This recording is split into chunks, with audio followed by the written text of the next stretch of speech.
Hello. स्वागत है आपका हमारे चैनल इंग्लिशा पर। आज मैं फिर से हाजिर हूँ आपके सामने एक रिफ़्रेशिंग वीडियो के साथ। इस वीडियो में हम जानेंगे कि एक्टिव वॉइस को पैसिव वॉइस में कैसे चेंज करते हैं और वो कौन सा तरीका है जिसके ज़रिए हम एक्टिव वॉइस को पैसिव वॉइस में चेंज करते हैं। एक ही तरीका बताऊँगा और इसी तरीके से आप सारे सेंटेंसेस को पैसिव वॉइस में चेंज कर पाएंगे, अगर सेंटेंसेस चेंज होने लायक रहेंगे तो। चलिए इसको समझते हैं।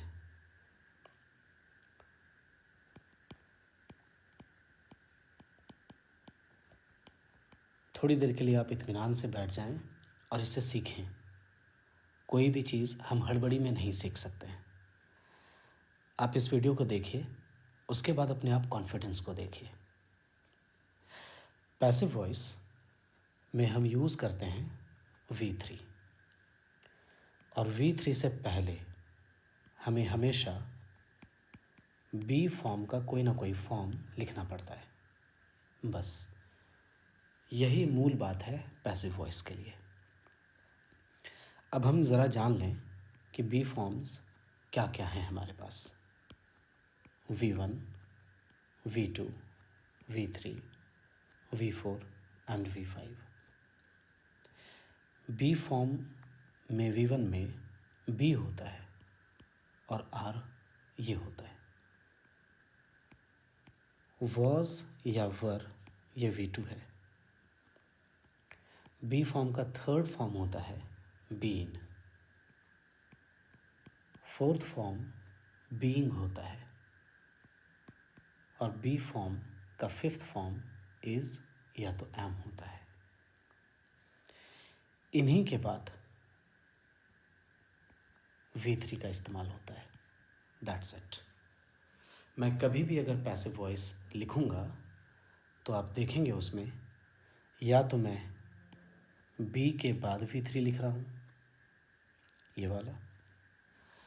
अब साथ साथ आप इज़ एम आर को कंसिडर कर लीजिए, या तो मैं इज़ एम या आर के साथ V3 लिख रहा हूँ। अब वॉज वर को आप अलग से लीजिए क्योंकि ये पास्ट है। या तो मैं वॉज या वर के साथ V3 लिख रहा हूँ। इसको आप एक साथ कंसिडर कर सकते हैं, बी को, बीन को और बीइंग को। या तो मैं इसके साथ V3 लिख रहा हूँ। इसे आप यहाँ नीचे भी लिख सकते थे। ओके, पहले नंबर पर आप याद रख लीजिए is M R plus V3। दूसरे नंबर पर याद रखिए वॉज वर प्लस V3 या बी बीन बीइंग के साथ V3। और ये सारे फॉर्म्स जितने मैंने यहाँ लिखे हैं, ये सारे फॉर्म्स ऊपर देखिए यहाँ लिखे हुए हैं। इन्हीं के बाद V3 का इस्तेमाल होता है। चलिए इसको समझते हैं, कैसे इस्तेमाल करेंगे, क्या इसका कॉन्सेप्ट है। चलिए हम इसे समझते हैं। हम जानते हैं कि एक्टिव वॉइस में सब्जेक्ट होता है, एक वर्ब होती है और एक ऑब्जेक्ट होता है।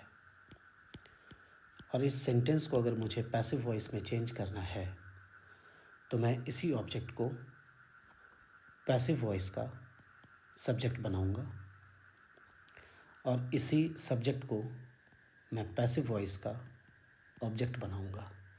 यानी एक्टिव वॉइस का सब्जेक्ट पैसिव वॉइस का ऑब्जेक्ट बनता है, एक्टिव वॉइस का ऑब्जेक्ट पैसिव वॉइस का सब्जेक्ट बनता है। और ये जो वर्ब है, ये वर्ब कम से कम तो दो भागों में ज़रूर पड़ता है।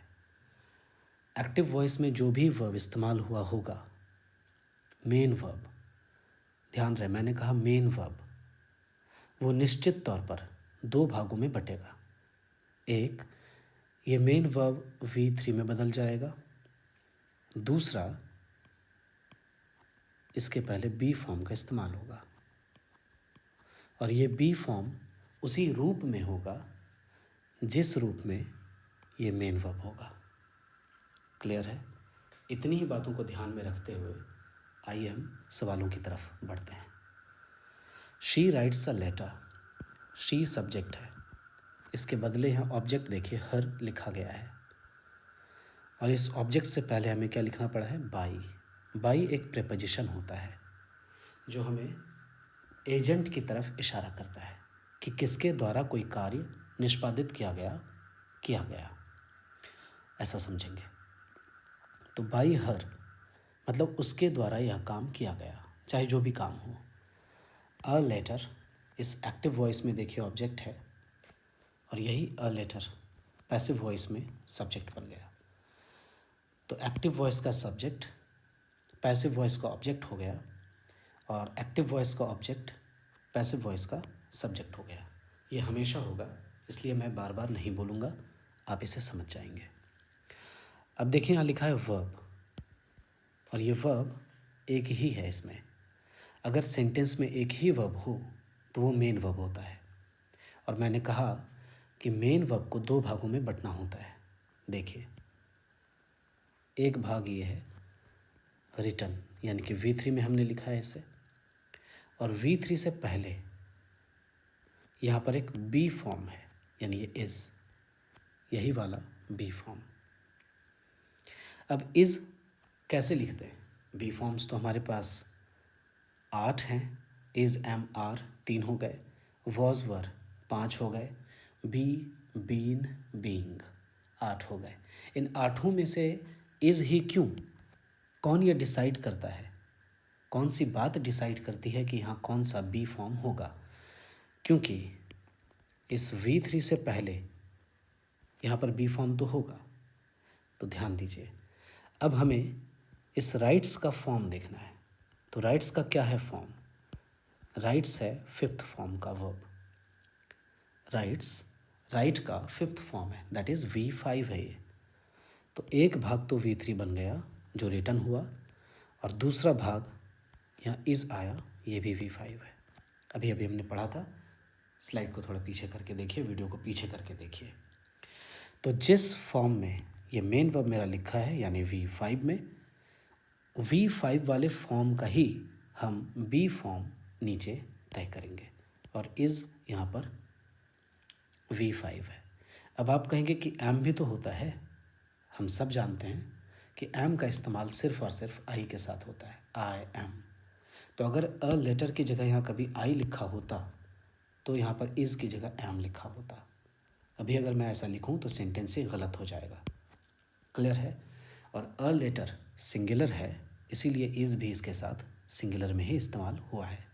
इतना बेसिक तो आप जानते ही हैं। और यह भी अगर नहीं जानते तो कमेंट बॉक्स में लिखिए, मैं उस पर भी एक सेपरेट वीडियो आपके लिए बनाऊंगा। The teacher explains the lesson. The lesson, शिक्षक पाठ को अच्छे से समझाते हैं, यानी पाठ को शिक्षक के द्वारा अच्छे से समझाया जाता है। ये हुआ पैसिव, ये एक्टिव, ये पैसिव। एक्टिव का क्या अर्थ है? शिक्षक समझाते हैं पाठ को। पैसिव में क्या अर्थ हुआ? पाठ को शिक्षक के द्वारा समझाया जाता है। इज़ एक्सप्लेन्ड का यही अर्थ हुआ कि समझाया जाता है। ये कैसे हुआ, ज़रा इस पर एक नज़र डाल लें। द लेसन, ऑब्जेक्ट बन गया सब्जेक्ट, द टीचर सब्जेक्ट बन गया ऑब्जेक्ट। ऑब्जेक्ट बनने की बात को हम कैसे समझेंगे कि ये बाई प्रीपोजिशन के बाद लगा है। बाई के बाद आने वाला नाउन या प्रोनाउन ऑब्जेक्ट माना जाता है, ठीक है? क्योंकि बाई प्रीपोजिशन है, प्रीपोजिशन के बाद ऑब्जेक्ट का ही इस्तेमाल होता है, इंग्लिश का ऐसा नियम है। एक्सप्लेन्स, ये V5 में है, दो भागों में ये टूट जाएगा। एक भाग हो गया V3, एक्सप्लेन्स का V3 एक्सप्लेन्ड, और एक्सप्लेन्स देखिए V5 में लिखा है, तो V3 से पहले मुझे बी फॉर्म में लिखना है वर्ब को, लेकिन बी फॉर्म में कौन सा फॉर्म लिखेंगे? क्योंकि हमारे पास 5 फॉर्म्स हैं, 5 चेहरे हैं, तो जिस चेहरे को हम यहाँ देखेंगे, या कहें कि मेन वर्ब का जो भी चेहरा होगा उसी चेहरे को हम बी फॉर्म के तौर पर यहाँ लिखेंगे। तो V5 हमने यहाँ देखा, यहाँ भी हम V5 लिखेंगे, और इज़ ये दूसरा हिस्सा है जो कि V5 है। The lesson is explained by the teacher, यानी मेन तौर पर हम क्या देख रहे हैं कि किसी मेन वर्ब को हमें दो भागों में बांटना है, बस यही तो है पैसिव वॉइस, और इस नज़र को आने में समय लग जाता है। Number 3, they are building a new school. बहुत इंटरेस्टिंग सेंटेंस है। आर को देखकर हम समझ लेंगे कि ये प्रेजेंट टाइम को बता रहा है, और बिल्डिंग में आईएनजी है, ये नाउन नहीं है, वर्ब है। वे लोग एक नया विद्यालय बना रहे हैं। आईएनजी से कंटिन्यूअस टेंस का हमें पता चलता है, यानी सेंटेंस का टेंस है प्रेजेंट कंटिन्यूअस। निश्चित तौर पर इस पैसिव वॉइस सेंटेंस का भी टेंस रहना चाहिए प्रेजेंट कंटिन्यूअस में ही। कहने का क्या मतलब है कि एक्टिव वॉइस का जो भी टेंस होगा वही टेंस होना चाहिए पैसिव वॉइस का, ये नियम है। यानी एक्टिव वॉइस और पैसिव वॉइस का टाइम और टेंस नहीं बदलता है। जिस टाइम में एक्टिव वॉइस लिखा रहता है उसी टाइम में पैसिव वॉइस लिखा रहता है, और जिस टेंस में, कंटिन्यूअस टेंस में, परफेक्ट टेंस में या किसी भी टेंस में एक्टिव वॉइस लिखा रहता है उसी टेंस में पैसिव वॉइस लिखा रहता है। चलिए इसको ऑब्जर्व करते हैं। They are building a new school. A new school, object, subject. They subject, object वाला फॉर्म होता है दे का, देम। ये सब बेसिक मैं मान कर चल रहा हूँ कि आप समझते हैं। बाई आ गया जो एजेंसी को शो करता है कि एजेंट कौन है, किसके द्वारा बनाया जा रहा है नया स्कूल, तो उन लोगों के द्वारा। सो अ न्यू स्कूल। अब कैसे हम समझेंगे कि यहाँ हमें क्या क्या लिखना है। यहाँ पर धैर्यपूर्वक इसको समझिए। बिल्डिंग यहाँ मेन वर्ब है। मेन वर्ब को मैंने कहा कि ये दो फॉर्म में बट जाएगा, एक तो V3 में जो कि बिल्ट है, और दूसरा है बी फॉर्म। बी फॉर्म को उसी फॉर्म में लिखेंगे जिस फॉर्म में ये मेन वर्ब लिखा रहेगा। तो आईएनजी लगा है तो मतलब ये V4 है। देखिए बीइंग भी V4 है। इसको आप देख ही चुके हैं, सबसे पहले मैंने यही बताया है। तो आपने देखा कि बिल्डिंग आईएनजी में लिखा है तो बीइंग भी, यानी बी का फॉर्म भी आईएनजी में ही लिखा हुआ है। और आर बता रहा है कि कौन सा टाइम है, तो दे के साथ तो आर होगा ही होगा, क्योंकि दे प्लूरल है, आर भी प्लूरल है। और यहाँ पर अ न्यू स्कूल है, आर वाली बात हुई तो इज़ एम आर में ही सोचेंगे, इसीलिए अ न्यू स्कूल के साथ यहाँ पर इज़ एम आर सोचेंगे। एम होगा नहीं क्योंकि आई के साथ होता है, आर भी नहीं होगा क्योंकि अ न्यू स्कूल है, एक ही स्कूल है। अ के साथ तो आर नहीं होता है, अ न्यू स्कूल के साथ क्या होगा, इज़ होगा।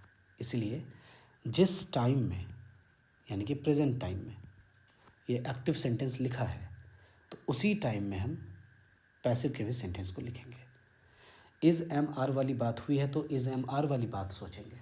वॉज वर हुआ होता तो वॉज वर सोचते। हैज़ हैव हैड हुआ होता तो हैज़ हैव हैड सोचते। बस इतना ही सोचना होता है, इससे ज़्यादा वर्ब्स आती भी नहीं है। देखिए समझते हैं आगे। The children played the game. The game object, the game subject. The children subject, by the children object. कोई दिक्कत? सब्जेक्ट बना ऑब्जेक्ट, ऑब्जेक्ट बना सब्जेक्ट। ये प्लेड है V2। V2 है तो इसे दो भागों में टूटना होगा क्योंकि एक ही वर्ब यहाँ पर लिखा है, ये प्लेड। पहले ही हमने तय कर लिया कि ये V2 है, तो V2 को तोड़ दीजिए आप दो भागों में। पहला भाग तो V3 होगा ही, और V3 से पहले आना चाहिए बी फैमिली का कोई वर्ब। तो इसे कौन से फॉर्म में ला दूँ, तो इसके फॉर्म को देखना होगा। ये प्लेड है V2 में लिखा हुआ, तो इसे भी हम लिखेंगे V2 में, और वॉज क्या है, V2 है।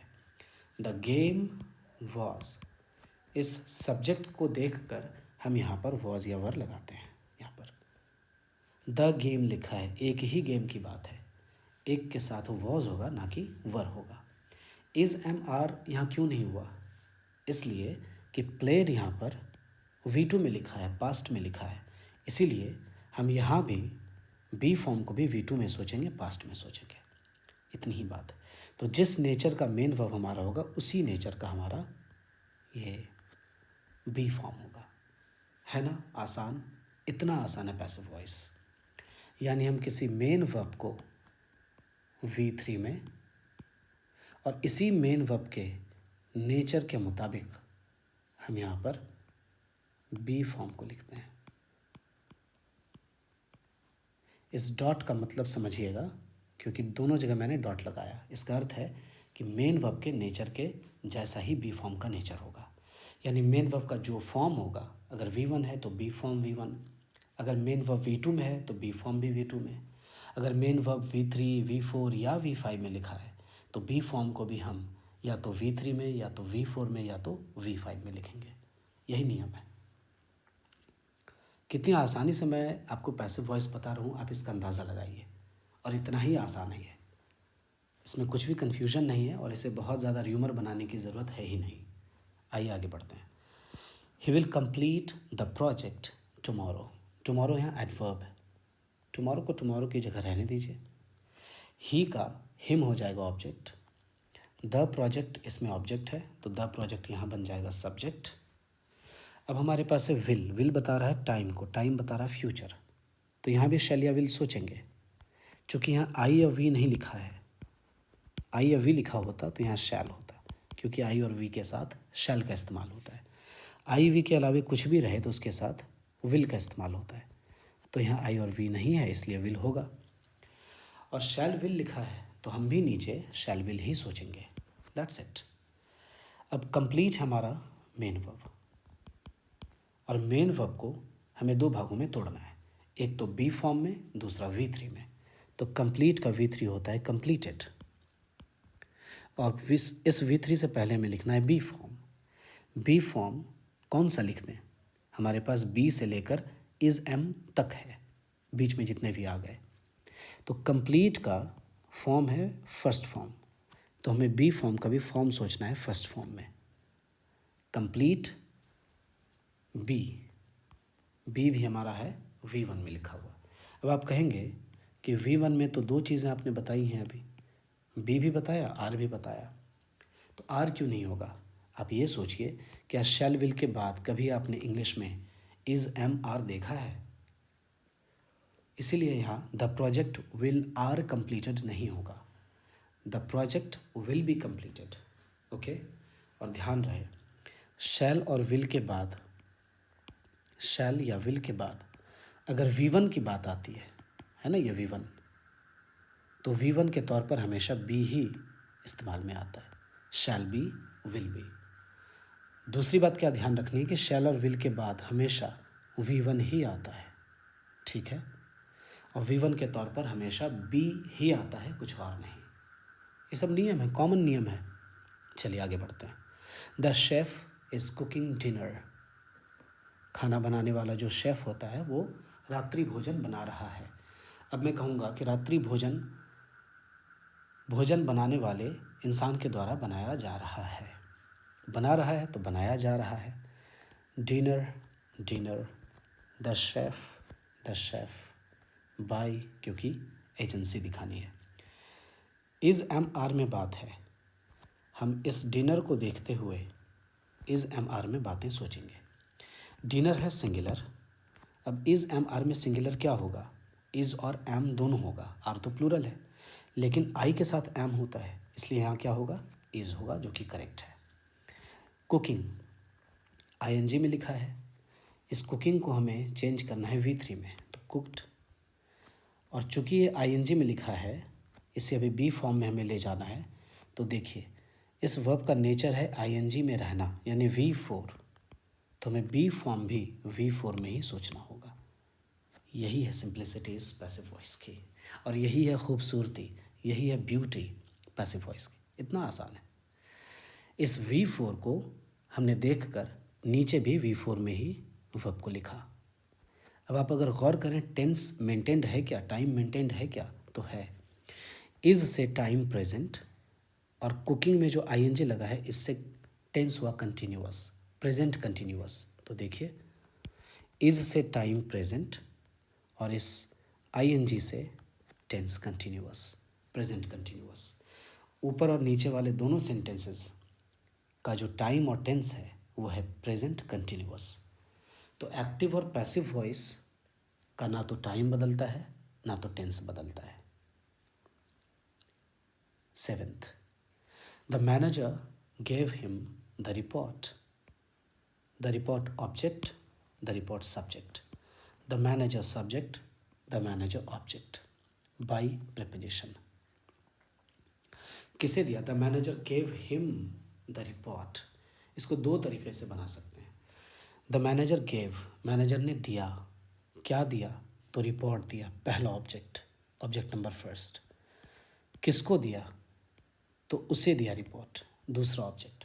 चूँकि हमारे पास एक्टिव वॉइस में दो ऑब्जेक्ट मौजूद है, इसीलिए पैसिव वॉइस भी दोनों ऑब्जेक्ट से एक एक बार हम शुरू करके बना सकते हैं। एक बार द रिपोर्ट से हमने सेंटेंस को शुरू किया, एक आंसर आएगा।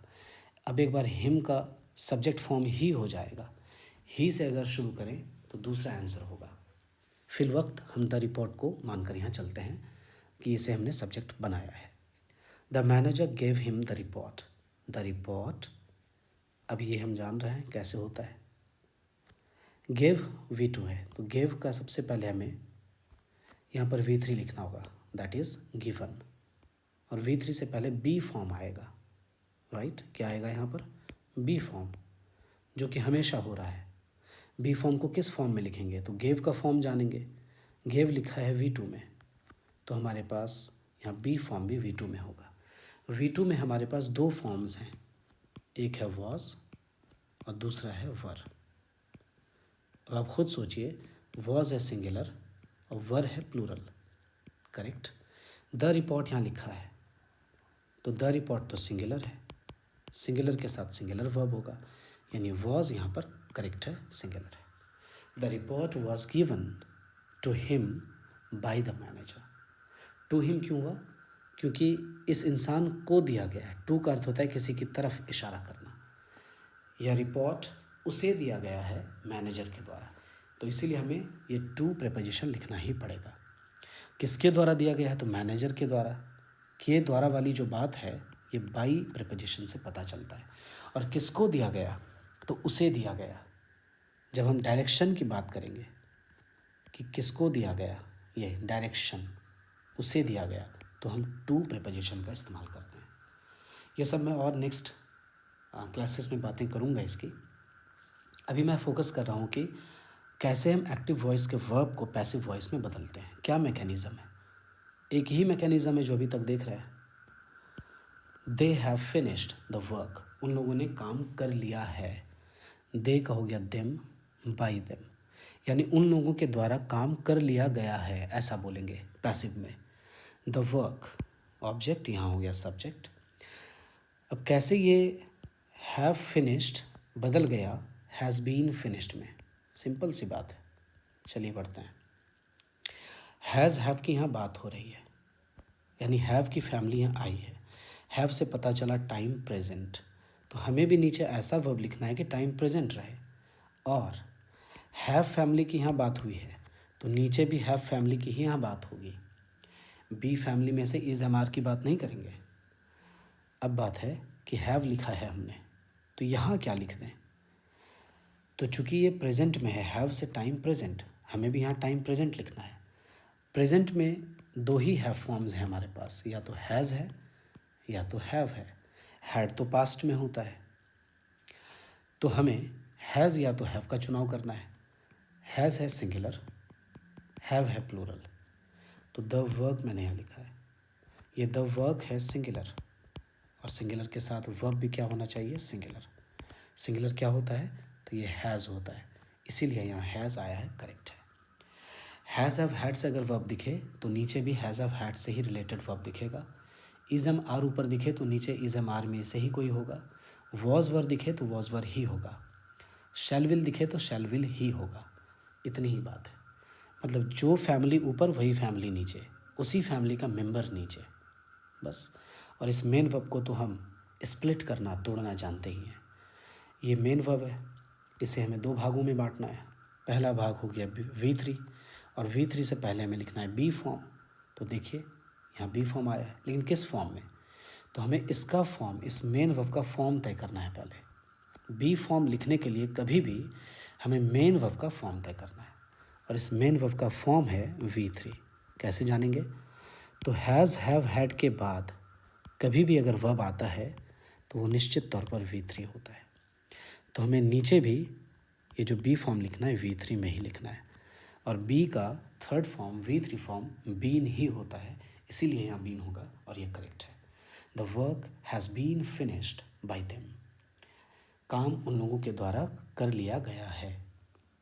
Question number 9th, she had written the email before the meeting, उसने ईमेल मीटिंग से पहले ही लिख लिया था। अब नीचे हम कहेंगे पैसिव में कि ईमेल उसके द्वारा मीटिंग से पहले लिख लिया गया था। हो गया, उसने मीटिंग से पहले ईमेल लिख लिया था, मतलब ईमेल उसके द्वारा मीटिंग से पहले लिख लिया गया था। दोनों की मीनिंग सेम है। एक्टिव वॉइस और पैसिव वॉइस की मीनिंग नहीं बदलती है, और ना ही एक्टिव और पैसिव के टाइम और टेंस बदलते हैं। आइए इस पर ऑब्जर्वेशन डालते हैं कि कैसे आखिर ऐसा हुआ। देखिए, द ईमेल यहाँ पर ऑब्जेक्ट है, सब्जेक्ट बन गया।